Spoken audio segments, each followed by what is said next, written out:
Hello everyone, welcome back to my YouTube channel digital CS guru. Students, आज के इस video lecture में हम पढ़ने वाले हैं एल्गोरिदम के बारे में। ओके, एल्गोरिदम एक इनसेपरेबल पार्ट है आपका डेटा स्ट्रक्चर्स का। डेटा स्ट्रक्चर्स एंड एल्गोरिदम दोनों एक दूसरे को कंप्लीट करते हैं और डेटा स्ट्रक्चर्स को बेटर वे में सीखने के लिए आपको पता होना चाहिए कुछ बेसिक्स एल्गोरिदम के बारे में भी। Okay, but video lecture start करने से पहले आई रिक्वेस्ट यू ऑल, इस वीडियो को शेयर करना ना भूलें स्टूडेंट्स। साथ ही साथ अगर आप इस चैनल पे न्यू हैं तो इस चैनल को सब्सक्राइब जरूर करें। ओके, चलिए स्टार्ट करते हैं। What is an algorithm? An algorithm is the step-by-step, unambiguous instructions to solve a given problem. Okay, ये बेसिकली क्या है? These are the steps. Fine, steps हैं किसी भी प्रॉब्लम को सॉल्व करने के लिए। एग्जाम्पल देखते हैं, उसके बाद आपको ये डेफिनेशन बेटर वे में समझ में आएगी। ये देखिए, हमारे पास एक प्रॉब्लम है। We have to swap two numbers A and B. हमारे पास दो नंबर्स हैं, उनकी वैल्यू हमने स्टोर करवा रखी है वेरिएबल ए और बी में, और हमें उनकी वैल्यूज़ को स्वैप करवाना है। ओके, तो उसके कुछ स्टेप्स जो हैं वो हमने यहाँ पे लिखे हैं। Suppose we have to start a program. Okay, then step 2 में हम क्या करेंगे? रीड करेंगे वैल्यूज़ को, या फिर यूज़र से इनपुट करवाएंगे और उसकी वैल्यू को हम किस में स्टोर करेंगे? ए और बी में। फाइन, सपोज ए में हमने वैल्यू स्टोर करवाई 10 और बी में 20। देन एक टेम्परेरी वेरिएबल लेंगे जिसमें हम ए की वैल्यू को स्टोर करवाएंगे। हमने 10 को किस में स्टोर करवा दिया? टेम्प में। ओके, और अब जो ए की वैल्यू है या ए की मेमोरी प्लेस है वो अब एम्प्टी है। फाइन, अब हमने उस वेरिएबल में ए में बी की वैल्यू स्टोर करवा दी। तो बी की वैल्यू क्या थी? 20, और अब वो हमने किस में असाइन करवा दी है? ए में। देन फिफ्थ स्टेप में हमने क्या किया? बी में किसकी वैल्यू स्टोर करवाई है? टेम्परेरी वेरिएबल की, 10। ओके, तो आप देख सकते हैं इस स्टेप के बाद आपकी दोनों वैल्यूज़ क्या हो चुकी हैं? स्वैप हो चुकी हैं। और फाइनली हमने स्वैप्ड वैल्यूज़ को प्रिंट करवा दिया और एंड में stop. Fine, so this is the logic of swapping two numbers. Fine, आप देख सकते हो कि यहाँ पे हमने कोई भी सिंटेक्स नहीं लिखा, ना कोई सी का सिंटेक्स लिखा है, ना C++ का, ना पाइथन का। हमने यहाँ पे प्रॉब्लम को सॉल्व करने का लॉजिक बताया है। ठीक है कि भाई अगर दो नंबर को स्वैप करवाना है तो ये लॉजिक है। इस लॉजिक को इम्प्लीमेंट करके आप दो नंबर को स्वैप करवा सकते हो। अब ये जो लॉजिक है बच्चे, ये आप चाहे सी में इसकी कोडिंग करो, चाहे पाइथन में करो, चाहे C++ में करो, ये यूज़र के ऊपर डिपेंड करता है।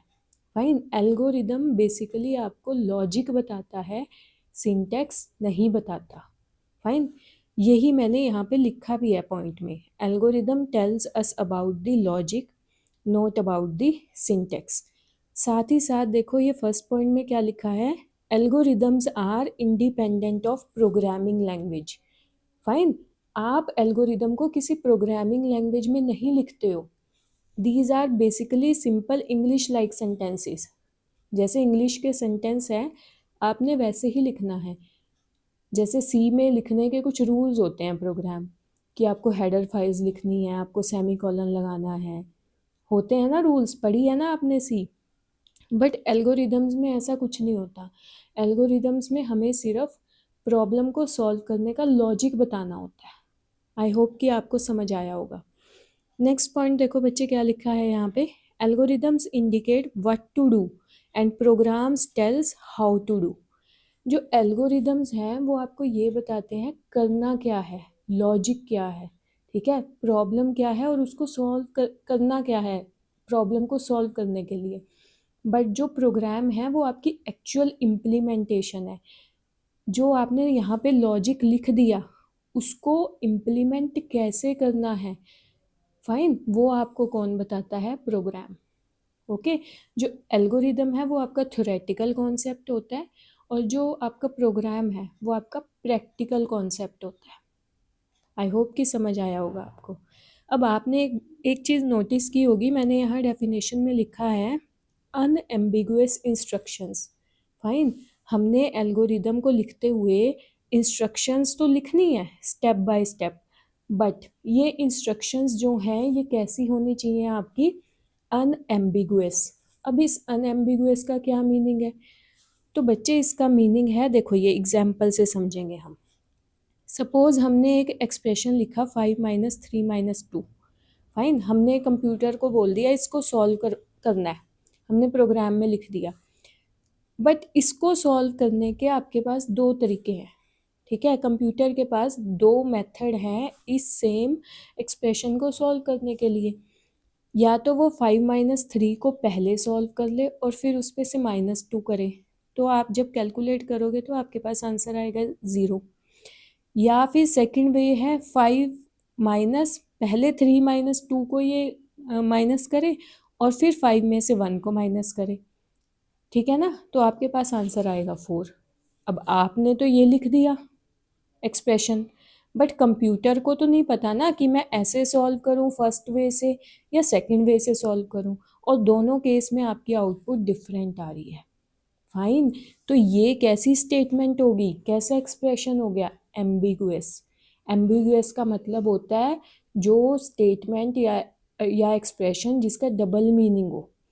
Double meaning is not a right word, I would say जिसके दो मीनिंग हो या जिसकी दो अलग अलग आउटपुट आए। ओके, समझ में आई?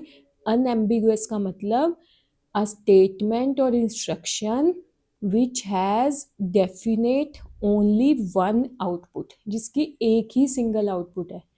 ठीक है, कंप्यूटर कंफ्यूज नहीं होगा ऐसे इंस्ट्रक्शन में। ठीक है, कि मुझे सॉल्व कैसे करना है एक्सप्रेशन को। फाइन, आई होप कि आपको अच्छे से समझ आ गए होंगे सारे मीनिंग्स। अगर फिर भी कोई डाउट हो आपका तो आप कमेंट सेक्शन में लिख दिया करो। अब स्टूडेंट्स हम पढ़ेंगे गुड एल्गोरिदम क्या होता है। अब आप कहोगे मैम अभी तो हमने पढ़ा एल्गोरिदम, अब ये गुड एल्गोरिदम क्या है? सपोज आपने भी एक एल्गोरिदम लिखा सेम प्रॉब्लम के लिए और आपके फ्रेंड ने भी लिखा, बट क्या हर एल्गोरिदम एक गुड एल्गोरिदम होता है? नहीं बच्चे, हर एल्गोरिदम गुड एल्गोरिदम नहीं होता। गुड एल्गोरिदम की कुछ प्रॉपर्टीज़ होती हैं, फीचर्स होते हैं जो हमें माइंड में रखने होते हैं। चलिए पहले डेफिनेशन देखते हैं। A good algorithm is one which is clear, correct, efficient and easy to understand. Okay, अब इसके कुछ फीचर्स हैं या करेक्टरिस्टिक हैं जो आपने एल्गोरिदम को लिखते हुए अपने माइंड में रखने हैं। फर्स्ट फीचर क्या है? That each step must be basic operation. Fine, जितने बेसिक ऑपरेशन हैं वही आपने यूज़ करने हैं एल्गोरिदम को लिखने के लिए। Like we can't write directly in algo that swap the given numbers. अब इसका क्या मतलब है, हम देखो इसी एग्जाम्पल से समझते हैं। देखो जब हमने ये एल्गोरिदम लिखा 2 नंबर को स्वैप करने का, तो हमने स्टेप्स में ये जो 3 स्टेप्स हैं हमने यहाँ पे क्लियरली मेंशन करे हैं स्टेप्स नंबर को स्वैप करने के लिए। फाइन, हमने यहाँ पे 3 स्टेप्स की जगह ये नहीं लिख दिया do the magic and swap the numbers. No, हमने लॉजिक यहाँ पे बताया है कि नंबर स्वैप होंगे कैसे, टेम्परेरी वेरिएबल का यूज़ करके नंबर स्वैप होंगे। या हमने यहाँ पे ये नहीं लिख दिया कि भाई think and swap the numbers, ऐसे नहीं होता ना। आपको एल्गोरिदम में क्लियरली मेंशन करने हैं ऑपरेशंस कि आप कैसे कैसे परफॉर्म करोगे स्वैपिंग ऑफ नंबर्स। अगर सपोज आपने ऐड करवाने हैं 2 नंबर्स तो आपको यहाँ स्टेप्स या लॉजिक 2 नंबर को ऐड कराने का आपको यहाँ पे लिखना पड़ेगा। आप यहाँ डायरेक्टली नहीं लिख सकते एक ही स्टेप में sum of 2 numbers, do the sum of 2 numbers. ठीक है ना, तो ये मतलब है आपका बेसिक ऑपरेशंस का। सेकंड जो है बच्चे feature, it should terminate in finite amount of time. आपको ऐसा एल्गोरिदम लिखना है जो एक फाइनाइट अमाउंट ऑफ टाइम में फिनिश हो जाए। ठीक है ना, ऐसा नहीं कि आपने कोई प्रोग्राम लिखा और उसमें इन्फानाइट लूप चल रहा है। ठीक है, तो अगर आपके प्रोग्राम में आपके एल्गोरिदम में कोई भी ऐसी कंडीशन है जो इन्फानाइट लूप को ट्रिगर करती है तो वो बैड एल्गोरिदम है। अंडरस्टूड? थर्ड पॉइंट क्या है बच्चे? It should produce at least one output. आपने जो एल्गोरिदम लिखा है, जो आप प्रॉब्लम सॉल्व करना चाहते हो थ्रू एल्गोरिदम, उसकी कम से कम एक आउटपुट तो आनी चाहिए। जैसे अभी हमने यहाँ पे नंबर को स्वैप करवाया, तो आउटपुट में देखो फाइनली स्वैप होने के बाद हमने नंबर्स को प्रिंट करवाया है, ठीक है ना। तो कुछ ना कुछ आउटपुट तो आई है ना, तभी तो फ़ायदा है ना एल्गोरिदम लिखने का, तभी तो हमें पता चलेगा ना हमारा लॉजिक सही है या नहीं है। तो at least there should be one output of your algorithm और प्रोग्राम। अंडरस्टूड। फोर्थ है आपका, इट शुड टेक 0 और more input. Fine, that your algorithm should take 0 और मोर इनपुट। फिर से हम सेम एग्जाम्पल से देखेंगे। यहाँ पे देखो हमने दो इनपुट करवाए हैं वैल्यूज़, ए और बी की वैल्यूज़ को हमने इनपुट करवाया है। जब मैंने यहाँ पे लिखा है रीड, इसका मतलब जो वैल्यूज़ हैं या तो वो हमने इनिशलाइज करी हैं, असाइन करवाई हैं, या फिर अगर आप सी में प्रोग्राम लिख रहे हो तो स्कैन एफ करके आपने यूज़र से इनपुट करवाई हैं। फाइन, तो 0 या 1 इनपुट तो होनी ही चाहिए, 0 और more. Fifth is every statement must be unambiguous. अभी हमने देखा था अनएम्बिगुअस का मतलब क्या होता है, ऐसी statements which don't have two meanings. और आप इसको अदर वर्ड्स में कैसे लिख सकते हो, अनएम्बिगुअस स्टेटमेंट्स आर दो statements which have only one meaning और वन आउटपुट, ठीक है ना। क्यों? क्योंकि कंप्यूटर को कंफ्यूजन पसंद नहीं है। ओके, कंप्यूटर एक मशीन है, बनाया ह्यूमन नहीं है। कंप्यूटर अपनी मर्जी से कुछ नहीं कर सकता, आप उसको जो इंस्ट्रक्शन दोगे कंप्यूटर ने वही काम करना है। समझ में आई बात? तो कंप्यूटर को आपने कंफ्यूजिंग स्टेटमेंट्स नहीं देनी, ऐसी स्टेटमेंट्स या ऐसी इंस्ट्रक्शंस नहीं लिखनी आपने अपने एल्गोरिदम में जिससे आपकी मशीन जो है वो यही डिसाइड ना कर पाए कि मुझे आउटपुट क्या प्रोड्यूस करनी है। अंडरस्टूड। सिक्स्थ पॉइंट है बच्चे, algorithm should be platform independent. आपको ऐसा एल्गोरिदम लिखना है जो किसी हार्डवेयर पे डिपेंडेंट ना हो, ना ही किसी सॉफ्टवेयर पे डिपेंडेंट हो। जो एल्गोरिदम होना चाहिए आपका वो यूनिवर्सल होना चाहिए। यूनिवर्सल कैसे, मतलब कि आपको लॉजिक लिखना है उसमें, अब वो उस लॉजिक को आप किसी भी हार्डवेयर पे यूज़ कर लो, ठीक है। ऐसा नहीं होना चाहिए आपने कोई एल्गोरिदम लिखा तो वो एक ही मशीन पे रन कर सकता है बस, या एक ही लैपटॉप पे रन कर सकता है, या उस एल्गोरिदम को एक पर्टिकुलर सॉफ्टवेयर चाहिए। जैसे आपने एक एल्गोरिदम लिख दिया जो सिर्फ पाइथन में ही काम करेगा या सिर्फ सी में ही काम करेगा, ऐसा कोई एल्गोरिदम नहीं लिखना। That is not a good algorithm. Algorithm should be platform independent.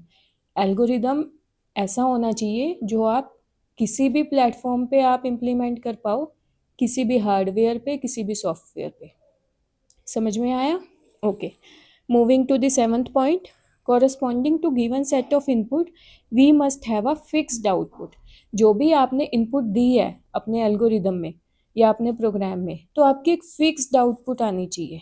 जैसे कि हमने यहाँ पे नंबर को स्वैप करते हुए, ठीक है, देखो बच्चे, नंबर को स्वैप करते हुए हमने फिक्स्ड इनपुट दी 10-20। अब हमें पता है जब हम नंबर को स्वैप करवा लेंगे तो हमारे पास फिक्स्ड आउटपुट आएगी।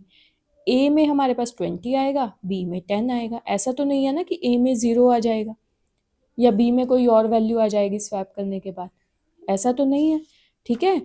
तो ये पॉइंट भी आपने ध्यान रखना है। And last point is which is the very important, जो हम नेक्स्ट लेक्चर में डिटेल में पढ़ेंगे भी, that algorithm should use less time and less memory. जो भी आप एल्गोरिदम लिखोगे वो हमेशा लेस टाइम कंज्यूम करे, ओके, एग्जीक्यूशन टाइम कम से कम होना चाहिए, और लेस मेमोरी को यूज़ करे। फाइन, जो भी आप यूज़ कर रहे हो वेरिएबल्स को या लॉजिक को, ऐसा ना हो कि बहुत ज़्यादा मेमोरी स्पेस ले या एग्जीक्यूशन टाइम बहुत ज़्यादा हो जाए आपके प्रोग्राम का। फाइन, तो आई होप कि आपको ये लेक्चर अच्छा लगा होगा बच्चे, समझ भी आया होगा। कोई भी आपके डाउट्स हों एल्गोरिदम से रिलेटेड, आप कमेंट सेक्शन में बेझिझक लिख सकते हैं। फाइन, अगर आपको ये वीडियो लेक्चर अच्छा लगा हो please like the video. Fine, and keep learning with Digital CS Guru.